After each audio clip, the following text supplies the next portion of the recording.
प्रिय दर्शक बंधु, आज गुरुवार का अत्यंत पावन और मंगलमय दिन है। कहते हैं कि जिस मनुष्य के जीवन में बृहस्पति देव की कृपा बरस जाए, उसका भाग्य पलक झपकते ही बदल जाता है। घर में बरकत लौट आती है, दुख दूर हो जाते हैं और मन को ऐसा प्रकाश मिलता है जैसे अंधेरी रात में अचानक दीपक जल उठा हो। इसीलिए आज हम सुनने जा रहे हैं बृहस्पति देव की एक ऐसी अद्भुत, दुर्लभ और नई कथा जिसे सुनते ही आपके जीवन के सारे कष्ट, दरिद्रता और परेशानियां स्वयं दूर होने लगती हैं। यह केवल एक कहानी नहीं, यह कृपा का अनुभव है, यह भक्ति का स्पर्श है और यह जीवन में आई उलझनों को सुलझाने वाला दिव्य मार्ग है। यह कथा है राजा सत्यप्रकाश, रानी भानुमति और उनके पुत्र देवशिखर की। एक ऐसा परिवार जो कभी सुख और समृद्धि का प्रतीक था, पर अचानक उन पर ऐसा भयानक तूफान टूट पड़ा कि महलों की दीवारें भी उनके आहें सुनने लगीं। एक ऐसा संकट जिसने उनके जीवन की दिशा ही बदल दी। पर जब मनुष्य की सारी राहें बंद हो जाती हैं, तभी देव कृपा के द्वार खुलते हैं। और फिर एक दिन बृहस्पति देव स्वयं उनके जीवन में प्रकाश बनकर उतरे। उन्होंने न केवल उनके कष्ट दूर किए, बल्कि उन्हें यह भी सिखाया कि मनुष्य का कर्म, उसका विश्वास और उसका संयम ही उसके भाग्य को बदलने की सबसे बड़ी शक्ति है। तो चलिए मित्रों, मन में श्रद्धा का दीप जलाकर, दिल में विश्वास की गंगा बहाकर बृहस्पति देव के चरणों में प्रणाम करते हुए शुरू करते हैं यह पावन और जीवन परिवर्तन करने वाली कथा। बहुत समय पहले की बात है। भारतवर्ष के एक सुंदर और विशाल राज्य पर राजा सत्यप्रकाश का राज्य था। उनका राज्य धन और धान्य से भरा हुआ था। राजा सत्यप्रकाश बहुत ही पराक्रमी और वीर थे। उनके राज्य में प्रजा बहुत खुश थी, क्योंकि राजा अपनी प्रजा का अपनी संतान की तरह ख्याल रखते थे। राजा के महल में 7 बड़े बड़े दरवाजे थे और महल के अंदर ही एक सुंदर सा मंदिर भी बना हुआ था। राजा सत्यप्रकाश की पत्नी का नाम रानी भानुमति था। रानी भानुमति जितनी सुंदर थीं, उनका मन उससे भी ज्यादा पवित्र और कोमल था। वह धर्म कर्म में बहुत विश्वास रखती थीं। हर गुरुवार को वह नियम से बृहस्पति देव की पूजा करती थीं और ब्राह्मणों को दान दक्षिणा देती थीं। उनका एक प्यारा सा बेटा था जिसका नाम देवशिखर था। राजकुमार देवशिखर अभी बहुत छोटा था। उसकी बाल लीलाएं पूरे महल में गूंजती रहती थीं। राजा सत्यप्रकाश वैसे तो बहुत अच्छे शासक थे, लेकिन उनके स्वभाव में एक कमी थी। उन्हें दान पुण्य करने में थोड़ा संकोच होता था। उनका मानना था कि धन को बचाकर रखना चाहिए, ताकि राज्य की सुरक्षा और सेना को मजबूत किया जा सके। वह अपनी मेहनत की कमाई को ऐसे ही किसी साधु संत को देने में विश्वास नहीं रखते थे। दूसरी तरफ रानी भानुमति का मानना था कि ईश्वर ने हमें जो दिया है, उसे गरीबों और जरूरतमंदों में बांटने से वह कम नहीं होता, बल्कि और बढ़ता है। समय अपनी गति से चल रहा था। एक बार की बात है, गुरुवार का दिन था। रानी भानुमति महल के आंगन में बैठकर बृहस्पति देव की कथा की तैयारी कर रही थीं। राजकुमार देवशिखर पास ही अपने खिलौनों से खेल रहा था। उसी समय महल के मुख्य द्वार पर एक तेजस्वी साधु का आगमन हुआ। साधु के चेहरे पर एक अलग ही चमक थी। उनके हाथ में एक कमंडल और एक डंडा था। वह कोई साधारण साधु नहीं, बल्कि स्वयं बृहस्पति देव थे, जो राजा और रानी की परीक्षा लेने के लिए भेष बदल कर आए थे। साधु महाराज ने द्वारपाल से कहा कि वह राजा सत्यप्रकाश से मिलना चाहते हैं। द्वारपाल ने तुरंत जाकर राजा को सूचना दी। उस समय राजा सत्यप्रकाश अपने खजाने का निरीक्षण कर रहे थे। वह सोने के सिक्कों और मोतियों की गिनती में व्यस्त थे। जब द्वारपाल ने बताया कि एक साधु उनसे भिक्षा मांगने आए हैं, तो राजा को थोड़ा क्रोध आ गया। उन्होंने सोचा कि सुबह सुबह काम के समय यह कैसी बाधा आ गई। राजा सत्यप्रकाश बाहर आए और साधु को देखकर बोले, हे महाराज, आप मुझसे क्या चाहते हैं? मेरे पास अभी समय बहुत कम है। मुझे राज्य के कई जरूरी काम निपटाने हैं। साधु के रूप में खड़े बृहस्पति देव ने मुस्कुराते हुए कहा, राजन, मैं तुमसे तुम्हारे राज्य का कोई हिस्सा या भारी धन नहीं मांग रहा। मैं तो बस इतना चाहता हूं कि तुम आज गुरुवार के दिन अपनी प्रजा के गरीबों के लिए भोजन का प्रबंध करो और मुझे भी थोड़ा सा अन्नदान में दो। ऐसा करने से तुम्हारे खजाने में कभी कमी नहीं आएगी और तुम्हारा यश चारों दिशाओं में फैलेगा। राजा सत्यप्रकाश ने अपने खजाने की ओर देखा और फिर साधु की ओर। उनके मन में लोभ जाग उठा। उन्होंने सोचा कि अगर मैं हर गुरुवार को ऐसे ही दान देता रहा और गरीबों को खिलाता रहा तो मेरा खजाना धीरे धीरे खाली हो जाएगा। फिर मैं अपनी सेना को वेतन कैसे दूंगा, शत्रुओं से राज्य की रक्षा कैसे करूंगा।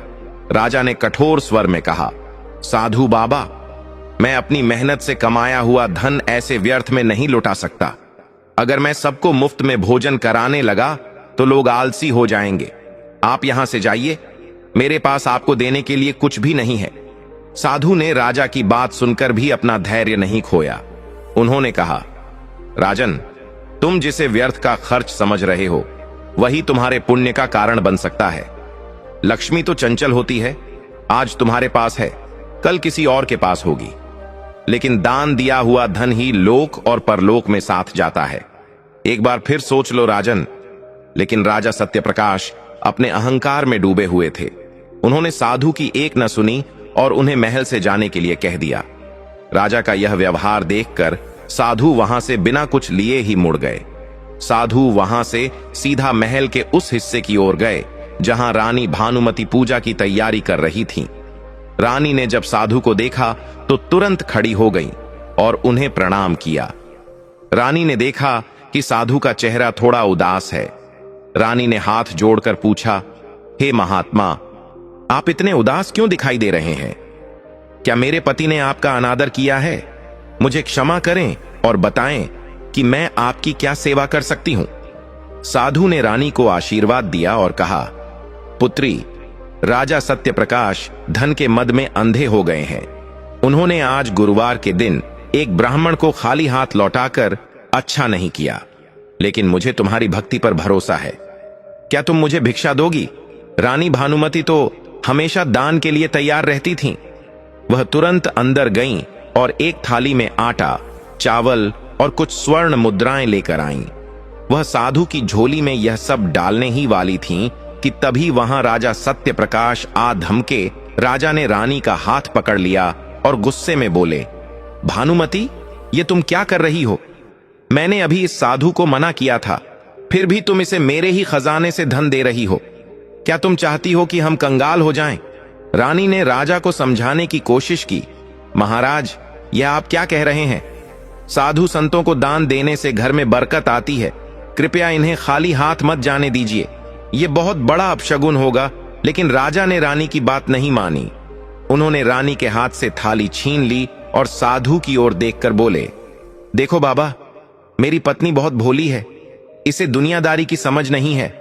आप यहां से चले जाएं, यहां आपको कुछ नहीं मिलेगा। साधु ने एक गहरी सांस ली। उनकी आंखों में अब क्रोध नहीं बल्कि राजा के भविष्य के प्रति दया थी। उन्होंने राजा की आंखों में आंखें डालकर कहा, ठीक है राजन, अगर तुम्हारी यही इच्छा है कि तुम्हारे पास दान देने के लिए कुछ न बचे तो ऐसा ही होगा। तुम अपनी जिस धन संपत्ति पर इतना घमंड कर रहे हो, याद रखना, जब बृहस्पति देव की वक्र दृष्टि पड़ती है तो राजा को रंक बनते देर नहीं लगती। इतना कहकर साधु वहां से अंतर्ध्यान हो गए। राजा सत्यप्रकाश को लगा कि साधु बस ऐसे ही बड़बड़ा कर चले गए हैं। उन्होंने इस बात पर ज्यादा ध्यान नहीं दिया और वापस अपने काम में लग गए। लेकिन रानी भानुमति का दिल जोर जोर से धड़कने लगा। उन्हें लगा कि कुछ बहुत बुरा होने वाला है। उन्होंने तुरंत बृहस्पति देव की तस्वीर के सामने माथा टेका और अपने पति की भूल के लिए क्षमा मांगी। लेकिन विधि का विधान तो लिखा जा चुका था।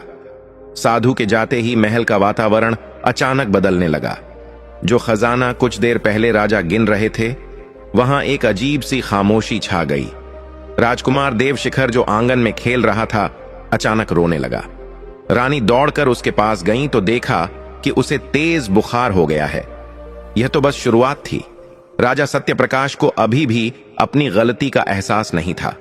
उन्हें लग रहा था कि साधु को भगाकर उन्होंने अपने धन की रक्षा की है, लेकिन वह यह नहीं जानते थे कि उन्होंने अपने और अपने परिवार के लिए दुखों के पहाड़ को निमंत्रण दे दिया है। अगले ही दिन राज्य की सीमा से एक दूत हांफता हुआ महल में आया। उसके चेहरे पर हवाइयां उड़ रही थीं। उसने राजा के सामने झुककर कहा, महाराज, अनर्थ हो गया। हमारे पड़ोसी शत्रु राजा ने एक विशाल सेना के साथ हमारे राज्य पर आक्रमण कर दिया है। उनकी सेना हमारी सीमा में घुस चुकी है और हमारे कई गांवों को उन्होंने आग लगा दी है। राजा सत्यप्रकाश यह सुनकर चौंक गए। उन्होंने तुरंत अपने सेनापति को बुलाया और युद्ध की तैयारी का आदेश दिया। राजा ने अपनी तलवार उठाई और युद्ध के मैदान की ओर चल पड़े। लेकिन जैसे ही वह अपने शस्त्रागार में पहुंचे, उन्होंने देखा कि वहां रखे हुए हथियार जंग खाए हुए थे। जो तलवारें कल तक चमक रही थीं, आज वो म्यान से बाहर ही नहीं निकल रही थीं। राजा के सबसे अच्छे घोड़े जो हवा से बातें करते थे, आज बीमार पड़ गए थे और अपने पैरों पर खड़े भी नहीं हो पा रहे थे। यह सब देखकर राजा का माथा ठनका। उन्हें समझ नहीं आ रहा था कि एक ही रात में सब कुछ इतना कैसे बदल गया। फिर भी अपनी वीरता के भरोसे वह बची खुची सेना लेकर युद्ध के लिए निकल पड़े। रानी भानुमति महल में अकेली रह गईं। उनका बेटा बीमार था और पति युद्ध पर जा चुके थे। उन्होंने फिर से बृहस्पति देव का स्मरण किया, लेकिन इस बार शायद उनकी परीक्षा की घड़ी बहुत कठिन थी। युद्ध के मैदान में धूल का गुब्बार उड़ रहा था। राजा सत्यप्रकाश ने अपनी बची खुची सेना के साथ शत्रुओं का सामना किया। वे बहुत ही वीरता से लड़े, लेकिन ऐसा लग रहा था मानो भाग्य उनसे रूठ चुका हो। उनकी तलवार, जिसने बड़े बड़े युद्धों में विजय दिलाई थी, आज अचानक शत्रुओं की ढाल से टकराकर टूट गई। उनके हाथी और घोड़े, जो कभी भी पीछे नहीं हटते थे, आज बिना किसी कारण के बिदक रहे थे और अपनी ही सेना को कुचल रहे थे। देखते ही देखते राजा सत्यप्रकाश की विशाल सेना शत्रु सेना के सामने तिनके की तरह बिखर गई। उनके विश्वस्त सेनापति भी युद्ध में वीर गति को प्राप्त हुए। दोपहर होते होते यह साफ हो गया कि राजा सत्यप्रकाश यह युद्ध हार चुके हैं। शत्रु राजा की सेना ने राजा सत्यप्रकाश को चारों तरफ से घेर लिया। अपनी जान बचाने और भविष्य में फिर से राज्य प्राप्त करने की उम्मीद में राजा सत्यप्रकाश को वहां से भागना पड़ा। वह अपने राजसी वस्त्रों को एक झाड़ी में छिपाकर एक साधारण सैनिक के वेश में जंगल की ओर निकल गए। जिस राजा के आगे पीछे हजारों सेवक घूमते थे, आज उसे अपनी जान बचाने के लिए कांटों भरे रास्तों पर नंगे पैर भागना पड़ रहा था। उधर महल में रानी भानुमति अपने बीमार बेटे देवशिखर के माथे पर गीली पट्टियां रख रही थीं। तभी एक वफादार दासी दौड़ती हुई आई और रोते हुए बोली, महारानी जी, अनर्थ हो गया। महाराज युद्ध हार गए हैं और शत्रु सेना महल के मुख्य द्वार तक आ पहुंची है। आप जल्दी से राजकुमार को लेकर पिछले गुप्त रास्ते से निकल जाइए, नहीं तो वो लोग आपको बंदी बना लेंगे। रानी भानुमति के पैरों तले जमीन खिसक गई, लेकिन यह समय रोने का नहीं था। उन्होंने तुरंत अपने आंसुओं को पोंछा और बेहोश पड़े राजकुमार देवशिखर को अपनी गोद में उठाया। रानी के पास इतना भी समय नहीं था कि वे अपने गहने या धन साथ ले सकें। उन्होंने बस एक पोटली में 2 रोटियां और पानी की एक छोटी सुराही रखी और नंगे पैर ही महल के गुप्त रास्ते से जंगल की ओर भाग निकली। महल के पीछे घना जंगल था। रानी भानुमति, जो कभी मखमली कालीनों पर चलती थीं, आज नुकीले पत्थरों और कांटों पर चल रही थीं। उनके पैरों से खून बह रहा था, लेकिन उन्हें अपने बेटे की जान की चिंता थी। चलते चलते शाम हो गई। जंगल में सन्नाटा छा गया था। बस जंगली जानवरों की आवाजें आ रही थीं। रानी बहुत डर गई थीं। तभी उन्हें एक पुराने बरगद के पेड़ के नीचे कोई बैठा हुआ दिखाई दिया। रानी सहम गईं, लेकिन जब उन्होंने ध्यान से देखा तो उनकी खुशी का ठिकाना नहीं रहा। वह कोई और नहीं बल्कि राजा सत्यप्रकाश थे। राजा भी अपनी पत्नी और बेटे को सही सलामत देखकर भावुक हो उठे। दोनों एक दूसरे से गले मिले और फूट फूट कर रोने लगे। राजा ने देखा कि उनका बेटा देवशिखर बुखार से तप रहा है। राजा ने पूछा, भानुमति, क्या तुम महल से कुछ धन या दवा साथ लाई हो? रानी ने सिर झुकाकर कहा, नहीं महाराज, शत्रु सिर पर थे। मुझे बस प्राण बचाकर भागने का ही अवसर मिला। मेरे पास बस यह 2 सूखी रोटियां हैं। राजा सत्यप्रकाश की आंखों में आंसू आ गए। उन्होंने आसमान की तरफ देखा और कहा, यह सब मेरे कर्मों की सजा है भानुमति। उस साधु ने सही कहा था। आज मेरे पास पूरी दुनिया की दौलत होते हुए भी मैं अपने बेटे के इलाज के लिए 1 पैसा भी खर्च नहीं कर सकता। मेरा अहंकार मुझे ले डूबा। रात बहुत काली थी। तीनों ने उस पेड़ के नीचे ही रात बिताने का फैसला किया। भूख जोरों की लगी थी।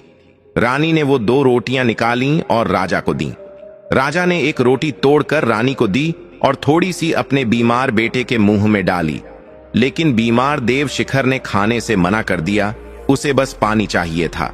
सुराही का पानी भी खत्म होने वाला था। जैसे तैसे वह भयानक रात बीती। अगली सुबह जब उनकी आंख खुली तो भूख से उनके पेट में मरोड़ उठ रही थी। राजा सत्यप्रकाश ने कहा, भानुमति, हम यहां जंगल में भूखे मर जाएंगे। हमें पास के किसी नगर में जाना चाहिए। वहां मैं कोई काम ढूंढ लूंगा। अब मैं राजा नहीं रहा।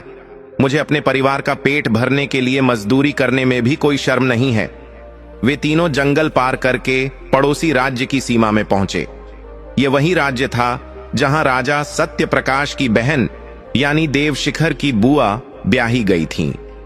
राजा ने सोचा कि अपनी बहन के यहां कुछ दिन शरण ले लेंगे, लेकिन उनकी हालत भिखारियों जैसी हो गई थी। कपड़े फट चुके थे, चेहरे पर धूल जमी थी और बाल बिखरे हुए थे। जब वे अपनी बहन के महल के द्वार पर पहुंचे तो द्वारपालों ने उन्हें पहचान ही नहीं। द्वारपाल ने कड़क आवाज में कहा, ए भिखारियों, यहां क्या कर रहे हो? हटो यहां से, नहीं तो कोड़े पड़ेंगे। राजा ने गिड़गिड़ाते हुए कहा, भैया, मैं कोई भिखारी नहीं हूं। मैं तुम्हारे राजा का साला और इस राज्य की रानी का भाई सत्यप्रकाश हूं। जाकर अपनी महारानी को खबर दो। द्वारपाल जोर जोर से हंसने लगे। उन्होंने कहा, अरे देखो इस पागल को, फटे हाल कपड़े पहने हैं और खुद को राजा सत्यप्रकाश बता रहा है। राजा सत्यप्रकाश तो सोने के रथ पर चलते हैं, तुम्हारे पास तो पैरों में चप्पल भी नहीं है। भाग जाओ यहां से। बहुत विनती करने के बाद एक दयालु सैनिक ने जाकर राजा की बहन को खबर दी कि कोई पागल बाहर खड़ा है और खुद को आपका भाई बता रहा है। रानी ने जब खिड़की से झांक कर देखा तो उसे विश्वास ही नहीं हुआ कि वह उसका भाई है, लेकिन खून का रिश्ता था। उसने पहचान लिया। हालांकि रानी को डर लगा कि अगर उसने अपने भाई को महल में बुलाया तो उसके पति नाराज हो जाएंगे, क्योंकि सत्यप्रकाश अब एक हारा हुआ राजा है। लोक लाज के डर से रानी ने बाहर नहीं आने का फैसला किया। उसने दासी के हाथ पिछले दरवाजे से कुछ पुराना भोजन और थोड़े से पैसे भिजवा दिए और संदेश दिया कि वह उनसे नहीं मिल सकती। राजा सत्यप्रकाश ने जब अपनी सगी बहन का यह व्यवहार देखा तो उनका दिल टूट गया। उन्होंने वह भोजन और पैसे लेने से मना कर दिया। उन्होंने अपनी पत्नी से कहा, भानुमति, जब दिन बुरे आते हैं तो अपने भी पराये हो जाते हैं। चलो यहां से कहीं दूर चलते हैं जहां हमें कोई जानता ना हो। वे वहां से आगे बढ़े। चलते चलते वे एक अनजान नगर में पहुंचे। वहां एक लकड़हारा लकड़ियां काट रहा था। राजा ने उसके पास जाकर कहा, भाई, हम बहुत मुसीबत में हैं। हमें कोई काम दे दो जिससे हम 2 वक्त की रोटी कमा सकें। लकड़हारे ने राजा की मजबूत कद काठी देखी और कहा, ठीक है, तुम मेरे साथ जंगल से लकड़ियां काटने का काम कर सकते हो। मैं तुम्हें दिन भर का भोजन और कुछ पैसे दे दूंगा और तुम्हारी पत्नी मेरी पत्नी के साथ घर के कामों में मदद कर सकती है। वक्त की मार देखिए, जो हाथ कल तक राजदंड पकड़ते थे आज उन हाथों में कुल्हाड़ी थी, और जो रानी फूलों की सेज पर सोती थी आज वह दूसरों के घर में झाड़ू पोछा करने को मजबूर थी। उन्होंने एक छोटी सी टूटी फूटी झोपड़ी में अपना डेरा जमाया। पहला दिन बहुत कठिन था। राजा से लकड़ियां ठीक से कट नहीं रही थीं। उनके हाथों में छाले पड़ल गए थे। शाम को जब उन्हें मजदूरी मिली तो वह इतनी कम थी कि उससे भरपेट खाना भी नहीं आ सकता था। वे तीनों आधा पेट खाकर जमीन पर ही सो गए। कुछ दिन ऐसे ही बीत गए। धीरे धीरे राजा को मेहनत करने की आदत हो गई, लेकिन दुर्भाग्य ने अभी भी उनका पीछा नहीं छोड़ा था। एक दिन गुरुवार का दिन था। राजा जंगल में लकड़ियां काट रहे थे। तभी उन्होंने देखा कि एक साधु वहां से गुजर रहे हैं। ये वही साधु नहीं थे, लेकिन उन्हें देखकर राजा को बृहस्पति देव की याद आ गई। राजा ने सोचा, आज गुरुवार है, मेरे पास कुछ नहीं है, फिर भी मैं इस साधु को प्रणाम तो कर ही सकता हूं। राजा ने अपना काम रोककर साधु के चरण स्पर्श किए।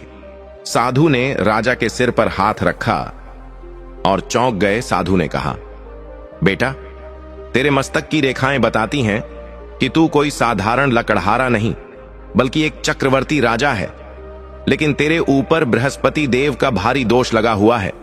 क्या तूने कभी उनका अपमान किया था? राजा सत्य प्रकाश फूट फूट कर रोने लगे। उन्होंने साधु को पूरी बात बताई कि कैसे उन्होंने एक साधु को खाली हाथ लौटा दिया था।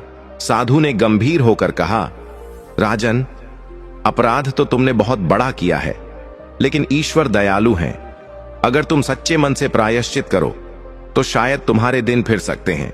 तुम हर गुरुवार को बृहस्पति देव की कथा सुना करो और चने की दाल और गुड़ का दान किया करो, चाहे वह कितनी भी कम मात्रा में क्यों ना हो। राजा ने साधु की बात को गांठ बांध लिया। उस दिन शाम को राजा को मजदूरी में कुछ पैसे मिले। उन्होंने सोचा कि आज घर जाने से पहले वह गुड़ और चने की दाल खरीदेंगे, लेकिन जैसे ही वह बाजार पहुंचे वहां शोर मच गया, चोर चोर, पकड़ो इसे। बाजार में अफरा तफरी मच गई। सिपाहियों की एक टोली वहां आ पहुंची। जिस दुकान पर राजा खड़े थे वहां से किसी ने कीमती हार चुरा लिया था। संयोगवश राजा सत्यप्रकाश वहां सबसे नए और अजनबी थे। उनकी वेशभूषा भी गरीबों वाली थी। सिपाहियों ने बिना कुछ पूछे राजा सत्यप्रकाश को ही चोर समझकर पकड़ लिया। राजा चिल्लाते रहे, मैं निर्दोष हूं, मैंने चोरी नहीं की। लेकिन सिपाहियों ने उनकी एक न सुनी और उन्हें रस्सियों में जकड़ लिया। उन्हें घसीटते हुए नगर के राजा के पास ले जाया गया। नगर के राजा ने बिना जांच पड़ताल किए सत्यप्रकाश को कारागार में डालने का आदेश दे दिया।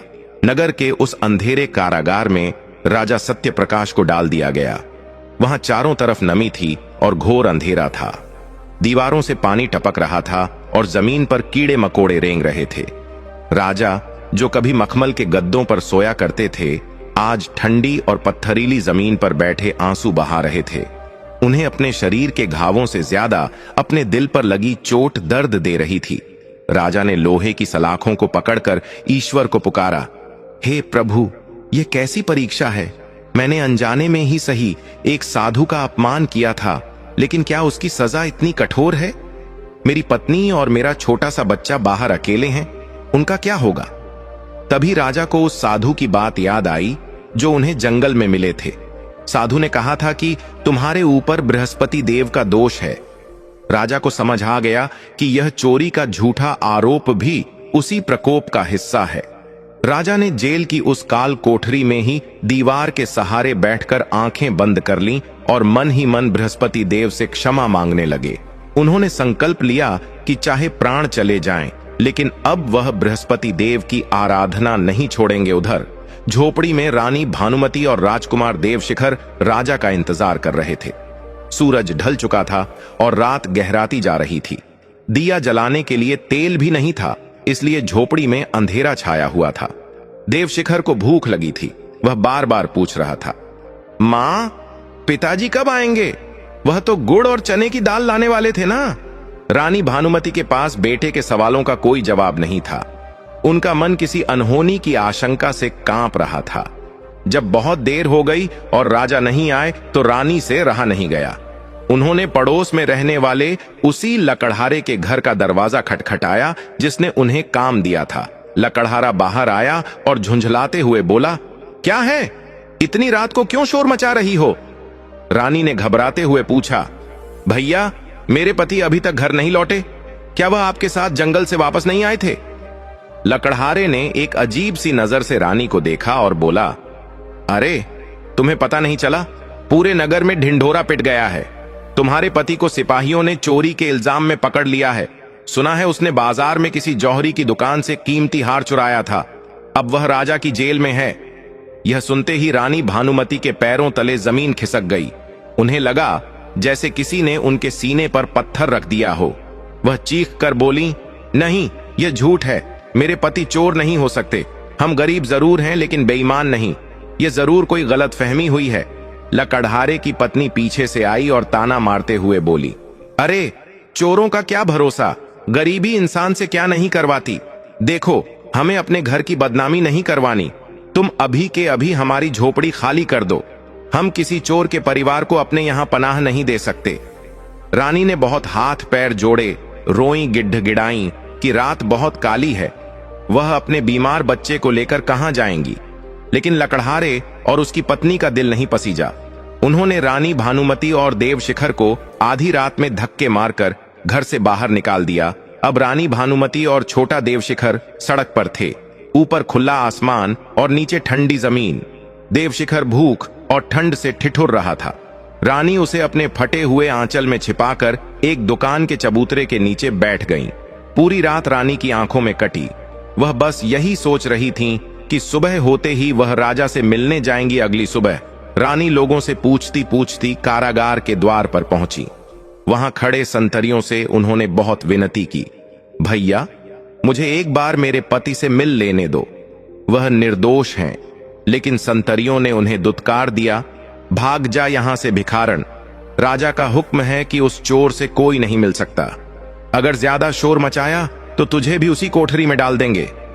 रानी हताश होकर वहां से लौट आई। अब उनके सामने सबसे बड़ी समस्या थी, पेट भरना। देवशिखर भूख से बेहाल हो चुका था। रानी ने अपनी आंखों के आंसू पोंछे। उन्होंने तय किया कि वह हार नहीं मानेंगी। वह एक क्षत्राणी है।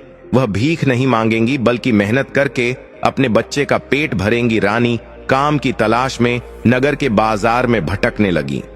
वह जिस भी दुकान पर जाती, लोग उनके फटे कपड़े और उदास चेहरा देखकर उन्हें भगा देते। कोई उन्हें काम देने को तैयार नहीं था। चलते चलते वह एक विशाल हवेली के सामने पहुंची।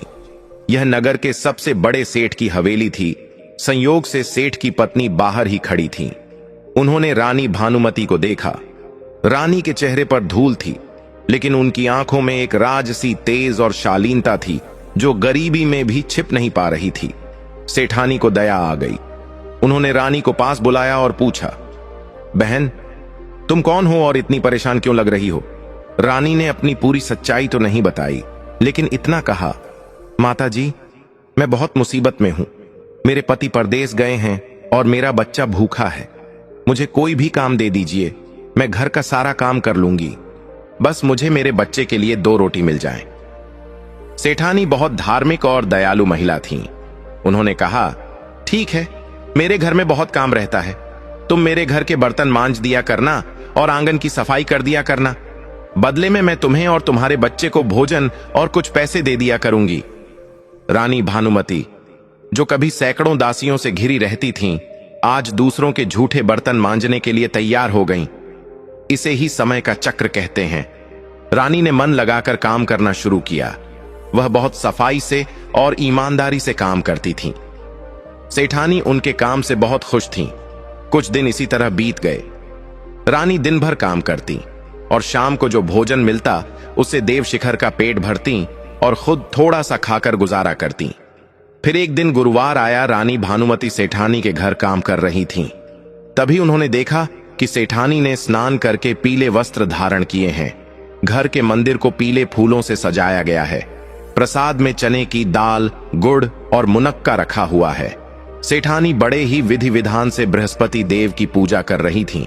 यह दृश्य देखकर रानी भानुमति को अपना पुराना समय याद आ गया, जब वह भी महल में इसी तरह हर गुरुवार को पूजा किया करती थीं। उनकी आंखों से झरझर आंसू बहने लगे। उन्हें अपनी भूल का एहसास हुआ कि सुख के दिनों में तो उन्होंने पूजा की, लेकिन दुख आते ही वह भगवान को भूल गईं। पूजा समाप्त होने के बाद सेठानी ने देखा कि उनकी नई दासी रो रही है। सेठानी ने पूछा, अरे तुम रो क्यों रही हो? क्या तुम्हें किसी बात का दुख है? रानी ने अपने आंसू पोंछे और कहा, नहीं मालकिन, ये तो खुशी के आंसू हैं। बहुत दिनों बाद बृहस्पति देव की पूजा होते देखी। क्या मैं आपसे एक प्रश्न पूछ सकती हूं? सेठानी ने कहा, हां हां पूछो। रानी ने पूछा, माता जी यह जो व्रत आप कर रही हैं, इसे करने से क्या फल मिलता है और इसकी विधि क्या है? मैं सब कुछ भूल गई हूं। सेठानी ने मुस्कुराते हुए कहा, बेटी यह बृहस्पति देव का व्रत है। जो मनुष्य श्रद्धा पूर्वक इस व्रत को करता है, बृहस्पति देव उसकी सारी मनोकामनाएं पूरी करते हैं। खोया हुआ धन, मान सम्मान वापस मिल जाता है। निसंतान को संतान मिलती है और परिवार के सारे कष्ट दूर हो जाते हैं। सेठानी ने आगे विधि बताई। गुरुवार के दिन सूर्योदय से पहले उठकर स्नान करना चाहिए। हो सके तो पीले वस्त्र पहनने चाहिए। फिर बृहस्पति देव के चित्र या मूर्ति के सामने घी का दीपक जलाकर उन्हें पीले फूल, चने की दाल और गुड़ अर्पित करना चाहिए। फिर कथा सुननी चाहिए और अंत में आरती करनी चाहिए। इस दिन बिना नमक का भोजन करना चाहिए और पीली वस्तु का दान करना चाहिए। रानी भानुमति ने बड़े ध्यान से यह सब सुना। उनके मन में एक नई उम्मीद की किरण जाग उठी। उन्होंने मन ही मन संकल्प लिया कि अगले गुरुवार से वह भी यह व्रत शुरू करेंगी, चाहे उनके पास कुछ हो या न हो। सेठानी ने रानी को प्रसाद के रूप में गुड़ और चने की दाल दी। रानी ने उसे बड़े आदर से माथे से लगाया। उस दिन काम खत्म करके जब वह वापस अपनी जगह, जहां वह और बेटा रहते थे, जा रही थीं, तो उन्हें रास्ते में एक चमत्कारिक दृश्य दिखा। नगर के मुख्य चौराहे पर भारी भीड़ जमा थी। लोग आपस में बातें कर रहे थे। रानी ने एक आदमी से पूछा, भैया यहां क्या हुआ है? आदमी ने बताया, अरे कमाल हो गया। जिस चोर को राजा ने जेल में डाला था, आज जेल के पहरेदारों ने सुना कि वह अपनी कोठरी में बैठकर किसी मंत्र का जाप कर रहा था, और तभी महल में राजा, नगर के राजा को एक सपना आया है। रानी का दिल जोर से धड़का। उन्होंने पूछा, कैसा सपना? आदमी ने कहा, पता नहीं, लेकिन सुना है कि राजा ने तुरंत दरबार बुलाया है और उस कैदी को जेल से निकालकर दरबार में पेश करने का हुक्म दिया है। रानी समझ गईं कि यह जरूर बृहस्पति देव की कृपा है। वह दौड़ती हुई राजमहल के द्वार की ओर भागी, यह देखने के लिए कि उनके पति के साथ क्या होने वाला है। उधर दरबार लगा हुआ था। नगर के राजा सिंहासन पर बैठे थे, लेकिन उनका चेहरा पसीने से तरबतर था। सामने राजा सत्यप्रकाश को रस्सियों में जकड़कर लाया गया। उनके कपड़े फटे हुए थे, दाढ़ी बढ़ गई थी, लेकिन उनकी आंखों में एक अजीब सा तेज था। नगर के राजा ने कांपती आवाज में सत्यप्रकाश से पूछा, सच सच बताओ कैदी, तुम कौन हो? मुझे कल रात सपने में एक बहुत ही तेजस्वी देव ने दर्शन दिए और कहा कि मैंने एक निर्दोष व्यक्ति को जेल में डालकर अपने कुल का नाश करने का इंतजाम कर लिया है। उन्होंने कहा कि तुम कोई साधारण चोर नहीं हो, अपना परिचय दो। सत्यप्रकाश की आंखों में आंसू आ गए। उन्होंने हाथ जोड़कर कहा, महाराज, मैं चोर नहीं हूं, मैं पड़ोसी राज्य का राजा सत्यप्रकाश हूं। मेरा राजपाट छिन गया है, मैं वक्त का मारा हूं। बृहस्पति देव के कोप के कारण मेरी बुद्धि भ्रष्ट हो गई थी और मैं दर दर की ठोकरें खा रहा हूं। यह सुनते ही पूरे दरबार में सन्नाटा छा गया। नगर का राजा अपने सिंहासन से उतरा और दौड़कर सत्यप्रकाश के पैरों में गिर पड़ा। उसने रस्सियां खुलवाईं और हाथ जोड़कर माफी मांगी। मुझे क्षमा करें राजन, अनजाने में मुझसे बहुत बड़ा अपराध हो गया। मैंने एक राजा को चोर समझा। तभी वहां भीड़ में खड़ी रानी भानुमति ने भी यह सब देखा। उनकी खुशी का ठिकाना न रहा। बृहस्पति देव की कृपा का पहला चमत्कार हो चुका था। राजा सत्यप्रकाश अब जेल से आजाद थे, लेकिन कहानी अभी खत्म नहीं हुई थी। उनका खोया हुआ राज्य, धन और सम्मान वापस मिलना अभी बाकी था, और सबसे बड़ी बात, उन्हें उस श्राप से पूरी तरह मुक्त होना था। नगर के राजा के दरबार में एक अजीब सा सन्नाटा और भावुकता का माहौल था। जिस कैदी को कुछ देर पहले तक सब घृणा की नजर से देख रहे थे, अब वहीं सभा का केंद्र बिंदु बना हुआ था। राजा सत्यप्रकाश की आंखों से आंसू बह रहे थे, लेकिन यह आंसू दुख के नहीं, बल्कि ईश्वर के प्रति आभार के थे। नगर के राजा ने अपने सेवकों को तुरंत आदेश दिया, जाओ, हमारे शाही भंडार से सबसे उत्तम और सुंदर वस्त्र लेकर आओ, गर्म पानी का प्रबंध करो और नाई को बुलाओ। आज हमारे अतिथि का वो सत्कार होगा जो एक चक्रवर्ती राजा का होता है। लेकिन राजा सत्यप्रकाश ने हाथ उठाकर उन्हें रोक दिया। उन्होंने विनम्रता से कहा, राजन, आपके सत्कार के लिए मैं आभारी हूं, लेकिन मैं ये राजसी वस्त्र और भोजन तब तक ग्रहण नहीं कर सकता जब तक मुझे मेरी पत्नी भानुमति और मेरा पुत्र देवशिखर नहीं मिल जाते। वे इसी नगर में कहीं भूखे प्यासे भटक रहे होंगे। अंतिम बार जब मैंने उन्हें देखा था तो वे बेघर थे। यह बात सुनकर वहां मौजूद हर व्यक्ति का दिल पसीज गया। तभी भीड़ के पीछे से एक जानी पहचानी आवाज आई, स्वामी। राजा सत्यप्रकाश ने चौंक कर देखा। भीड़ धीरे धीरे छंट गई और सामने रानी भानुमति अपने बेटे देवशिखर को गोद में लिए खड़ी थीं।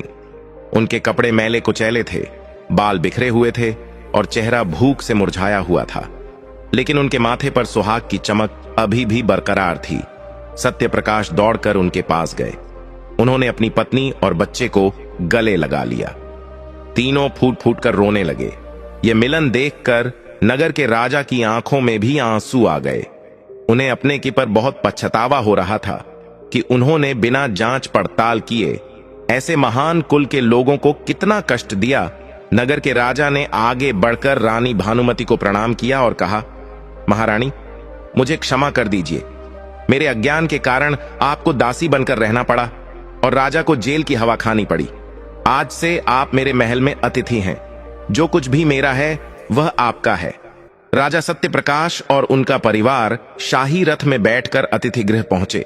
वहां दास दासियों ने उनकी सेवा की। उन्हें नहलाया धुलाया गया और सुंदर राजसी वस्त्र पहनाए गए। कई दिनों बाद राजकुमार देवशिखर ने भरपेट स्वादिष्ट भोजन किया। वह बहुत खुश था। रात को जब देवशिखर सो गया तो राजा सत्यप्रकाश और रानी भानुमति बात करने बैठे। राजा सत्यप्रकाश ने कहा, भानुमति, यह सब किसी चमत्कार से कम नहीं है। कल तक मैं काल कोठरी में मौत का इंतजार कर रहा था और आज फिर से राजाओं जैसा सम्मान मिल रहा है। मुझे विश्वास हो गया है कि यह सब बृहस्पति देव की लीला है। उन्होंने मुझे दंड दिया तो उन्होंने ही मुझे बचाया भी है। रानी भानुमति ने सेठानी वाली बात राजा को बताई। उन्होंने कहा, स्वामी, मुझे उस सेठानी ने बताया है कि अगर हम पूरे विधि विधान से बृहस्पति देव का व्रत करें और उनकी कथा सुने तो हमारा खोया हुआ राज्य भी वापस मिल सकता है। क्या हम अगले गुरुवार से यह व्रत शुरू करें? राजा सत्यप्रकाश ने तुरंत सहमति दी। अवश्य भानुमति, अब मेरे जीवन का एक ही लक्ष्य है, बृहस्पति देव को प्रसन्न करना। हम अगले गुरुवार से ही व्रत शुरू करेंगे। दिन बीतते गए और गुरुवार का दिन आ गया। राजा और रानी सुबह जल्दी उठे। उन्होंने स्नान किया और पीले वस्त्र धारण किए। चूंकि वे मेहमान थे, इसलिए नगर के राजा ने उनके लिए पूजा की सारी सामग्री, पीले फूल, चने की दाल, गुड़, हल्दी और मुनक्का उपलब्ध करवा दी थी। राजा सत्यप्रकाश और रानी भानुमति ने पूरी श्रद्धा के साथ बृहस्पति देव की पूजा की। उन्होंने केले के पेड़ की जड़ में जल चढ़ाया। फिर रानी ने राजा को वही कथा सुनाई जो उन्होंने बचपन में सुनी थी कि कैसे एक राजा ने साधु का अपमान किया और अपना सब कुछ खो दिया। कथा कहते कहते दोनों की आंखों से आंसू बह रहे थे। उन्होंने अपनी भूल के लिए बार बार क्षमा मांगी। पूजा के बाद उन्होंने प्रसाद ग्रहण किया। अभी पूजा समाप्त हुए कुछ ही देर हुई थी कि नगर में एक और हल्ला मच गया। महल के मुख्य द्वार पर सिपाहियों का एक दल शोर मचाते हुए आया। उनके साथ एक बहेलिया था और उसके हाथ में एक पिंजरा था। पिंजरे में एक बड़ा सा कौवा बंद था। सिपाही सीधे नगर के राजा के पास पहुंचे। उनके हाथ में वही कीमती हीरों का हार था जिसकी चोरी का इल्जाम सत्यप्रकाश पर लगा था। नगर के राजा ने हैरान होकर पूछा, यह हार कहां से मिला और इस बहेलिये को क्यों पकड़ लाए हो? सिपाही ने बताया, महाराज, आज सुबह यह बहेलिया जंगल में पक्षी पकड़ रहा था। तभी इसने देखा कि एक सूखे पेड़ की खोह में कुछ चमक रहा है। जब इसने वहां हाथ डाला तो यह हार मिला। यह वही हार है जो उस दिन जौहरी की दुकान से गायब हुआ था। असल में उस दिन दुकान से हार किसी इंसान ने नहीं बल्कि इस कौए ने उठाया था और उड़कर जंगल ले गया था। नगर का राजा सन्न रह गया। सत्यप्रकाश की निर्दोषता का इससे बड़ा सबूत और कोई नहीं हो सकता था। वह तो पहले ही सपने के आधार पर सत्यप्रकाश को निर्दोष मान चुके थे, लेकिन अब तो पूरी प्रजा के सामने दूध का दूध और पानी का पानी हो गया था। नगर के राजा ने तुरंत सत्यप्रकाश को बुलाया और वह हार दिखाते हुए कहा, मित्र सत्यप्रकाश, देखिए, बृहस्पति देव ने आपके माथे से कलंक का आखिरी निशान भी मिटा दिया। यह हार उस कौए ने चुराया था। आप पूर्णतः निर्दोष और पवित्र हैं।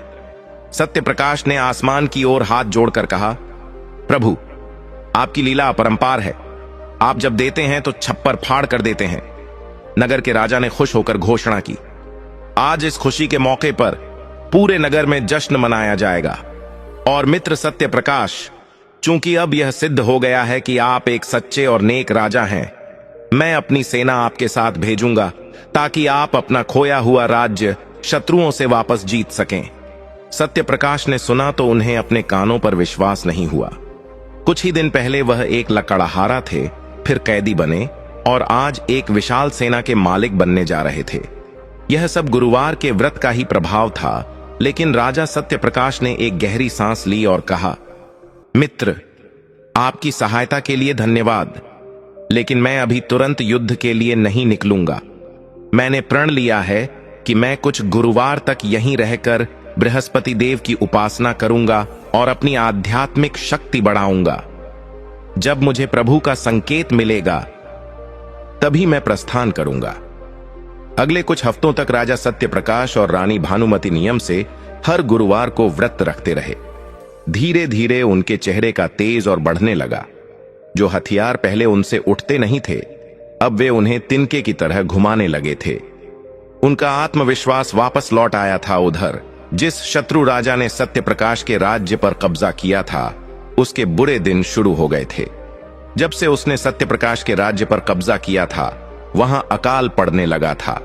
प्रजा विद्रोही हो गई थी। उसके सैनिक बीमार पड़ने लगे थे। ऐसा लग रहा था कि उस राज्य की लक्ष्मी राजा सत्यप्रकाश के साथ ही चली गई थी। 5 गुरुवार बीत चुके थे। राजा सत्यप्रकाश अब पूरी तरह तैयार थे। छठे गुरुवार को पूजा समाप्त करने के बाद राजा सत्यप्रकाश ने अपनी तलवार उठाई।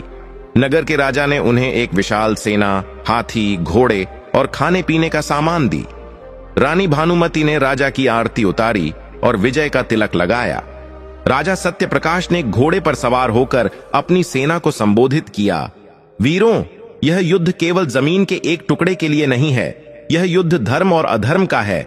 आज हमारे साथ स्वयं देवगुरु बृहस्पति हैं। हर हर महादेव। सेना के जयकारों से आसमान गूंज उठा। राजा सत्यप्रकाश अपनी विशाल सेना के साथ अपने पुराने राज्य की ओर कूच कर गए। रास्ते में जो भी गांव पड़ते, वहां के लोग राजा सत्यप्रकाश को वापस आता देख खुशी से झूम उठते और उनकी सेना में शामिल हो जाते। कुछ ही दिनों में वे अपने राज्य की सीमा पर पहुंच गए। शत्रु राजा को जब खबर मिली कि सत्यप्रकाश एक विशाल सेना लेकर वापस आ रहा है, तो उसके हाथ पांव फूल गए।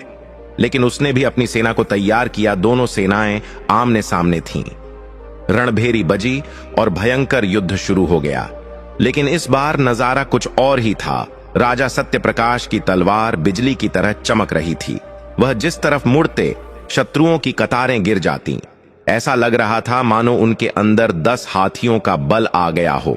शत्रु राजा की सेना, जो पिछली बार बहुत ताकतवर लग रही थी, इस बार ताश के पत्तों की तरह बिखरने लगी। दोपहर होते होते शत्रु राजा के पैर उखड़ने लगे। उसने देखा कि उसकी सेना भाग रही है और सत्यप्रकाश साक्षात काल बनकर उसकी ओर बढ़ रहे हैं।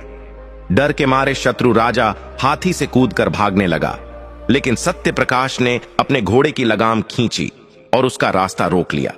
सत्यप्रकाश ने गरजते हुए कहा, रुक जा कायर, पीठ दिखाकर कहां भागता है?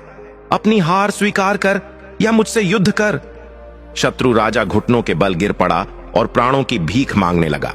सत्यप्रकाश तो दयालु थे ही।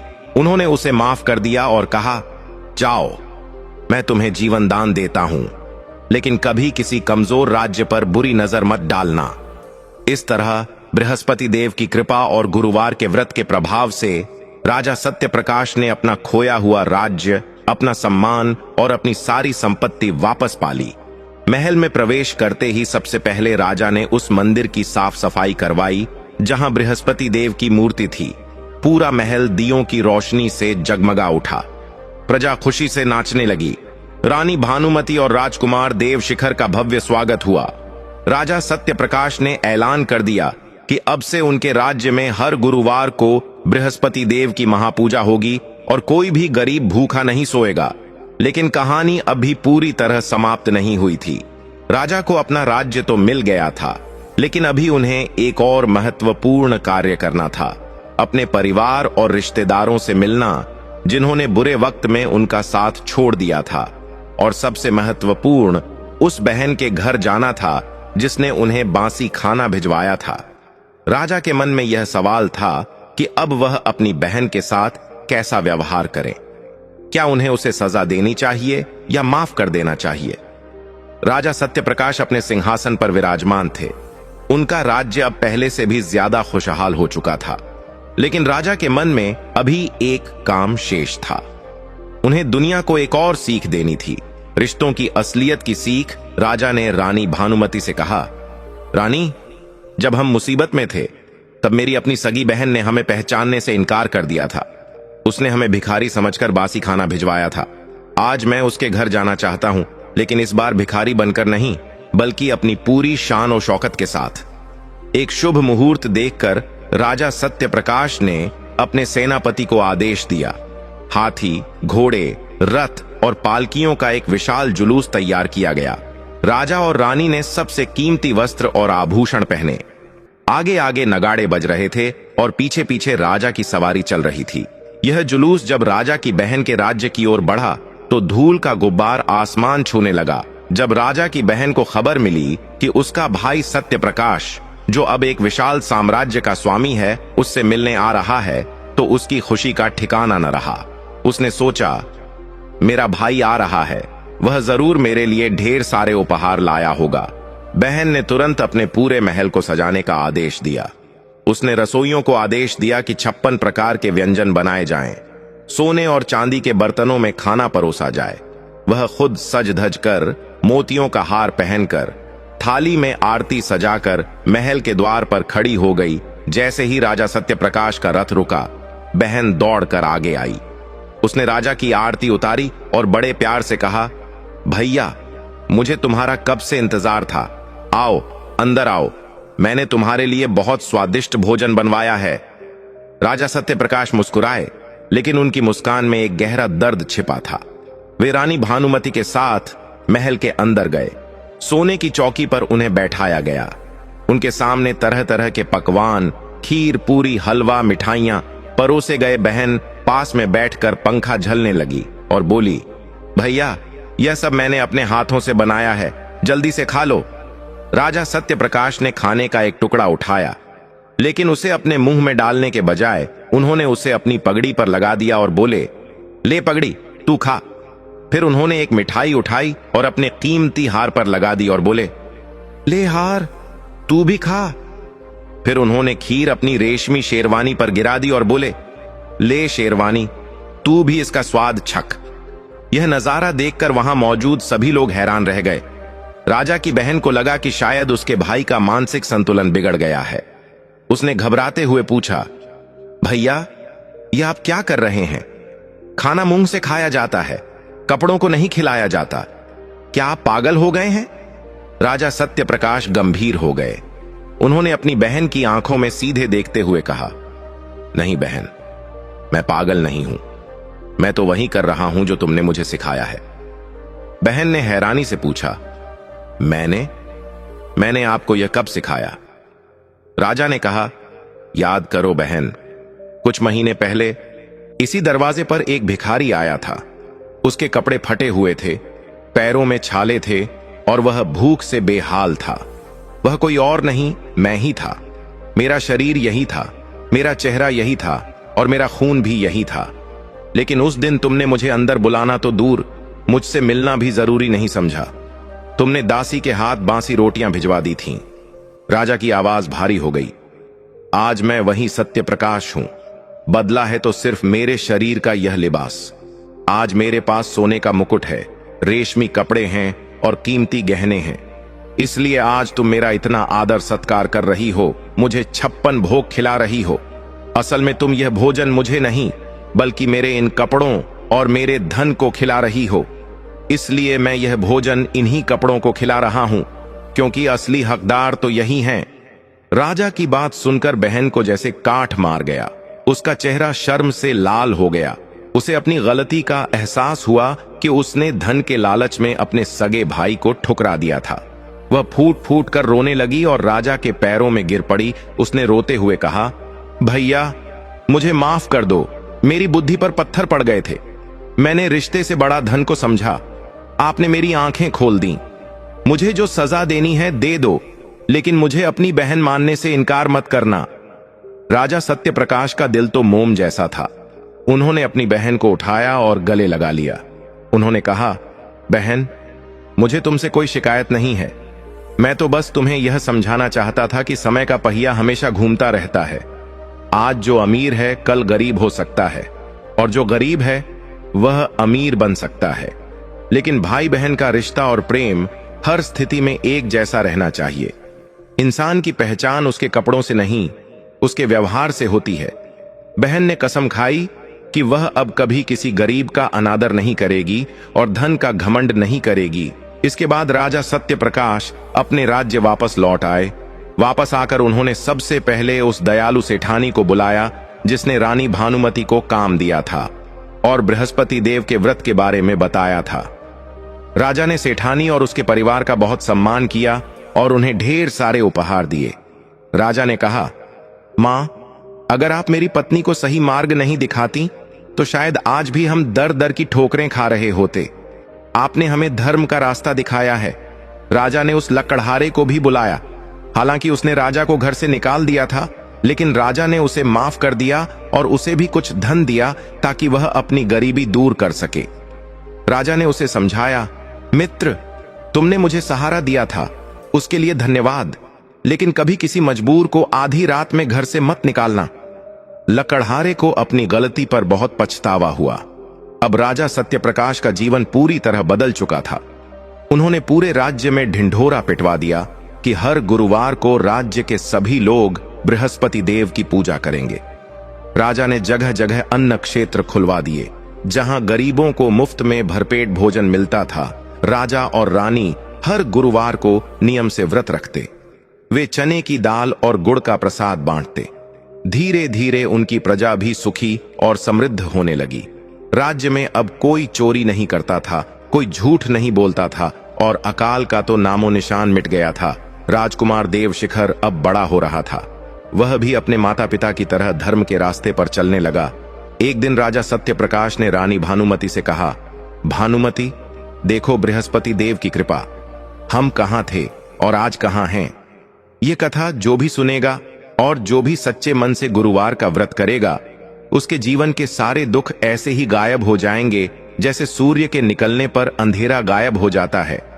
दर्शक बंधु, इस संपूर्ण कथा के माध्यम से हम बृहस्पति व्रत की उन 3 सीख को समझ सकते हैं जिन्हें कोई साधारण मनुष्य अपने जीवन में अपना ले तो कभी भी दुखी नहीं रहेगा।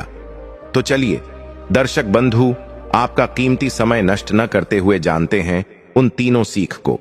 सबसे पहली और सबसे गहरी बात हमें राजा सत्यप्रकाश के स्वभाव से मिलती है कि जो इंसान अपने धन पर घमंड कर लेता है और दान पुण्य को नुकसान समझ लेता है, उसकी लक्ष्मी टिकती ही नहीं है।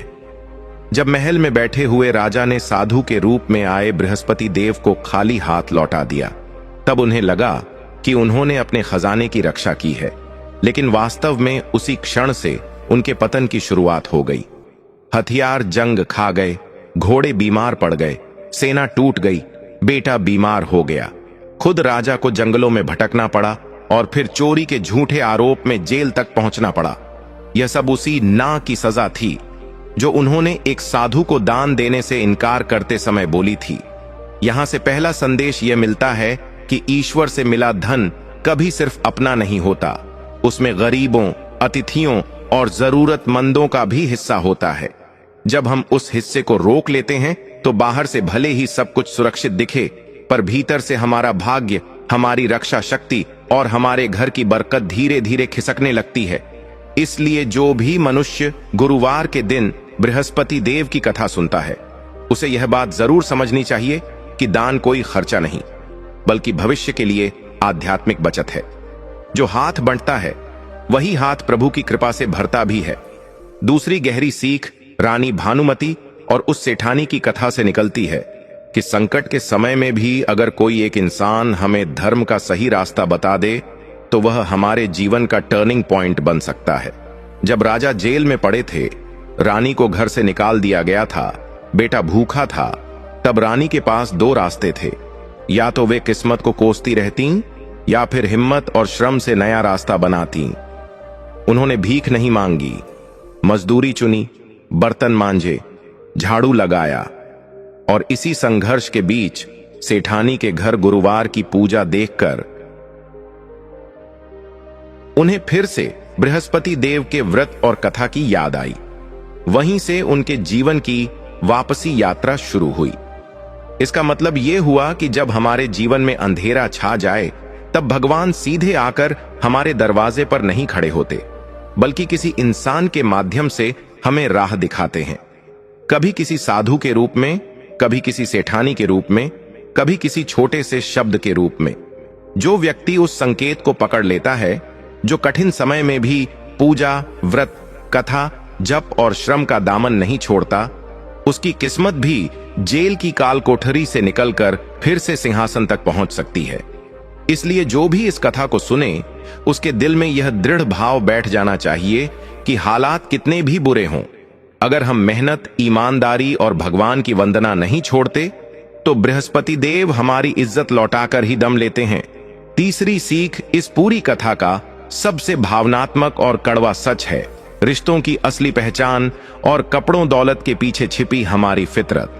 जब राजा अपनी बहन के महल पर भिखारी के वेश में पहुंचे थे, फटे कपड़े थे, पांव में चप्पल नहीं थी, चेहरा थका हुआ था, तब बहन ने उन्हें अंदर बुलाने की हिम्मत नहीं की, सिर्फ बासी भोजन और थोड़े से पैसे भेज दिए। लेकिन जब वही भाई रथ, हाथी, सेना, मुकुट और रेशमी वस्त्रों के साथ आया, तो उसी बहन ने 56 भोग सजा दिए। आरती की थाली लेकर दरवाजे पर खड़ी हो गई। राजा ने जब खीर और पूड़ी अपने कपड़ों और पगड़ी को खिलानी शुरू की, तो बहन को समझ आया कि वह असल में भाई का नहीं, भाई के ठाट बाट का सत्कार कर रही थी। यहां से तीसरी सीख मिलती है कि इंसान अक्सर व्यक्ति को नहीं, उसके रूप, उसके पद और उसके पैसे को सम्मान देता है, जबकि धर्म कहता है कि सम्मान हमेशा इंसानियत और रिश्ते को मिलना चाहिए, न कि उसके ऊपरी खोल को। यही कारण है कि अंत में राजा अपनी बहन को डांटते नहीं, बल्कि समझाते हैं कि समय बदलता रहता है, आज जो ऊपर है वो कल नीचे हो सकता है। इसलिए हमें किसी को उसके कपड़ों, पेशे या मजबूरी से नहीं परखना चाहिए। जो भी व्यक्ति गुरुवार की इस कथा को सुनता है, उसे अपने दिल में यह संकल्प जरूर लेना चाहिए कि वह अपने माता पिता, भाई बहन, रिश्तेदारों और गरीब जरूरतमंदों के साथ कभी हालात देखकर व्यवहार नहीं करेगा, बल्कि हर हाल में इंसान को इंसान मानकर ही व्यवहार करेगा, क्योंकि बृहस्पति देव उन्हीं घरों में अपनी कृपा बरसाते हैं जहां धन से अधिक धर्म और रिश्तों की इज्जत की जाती है।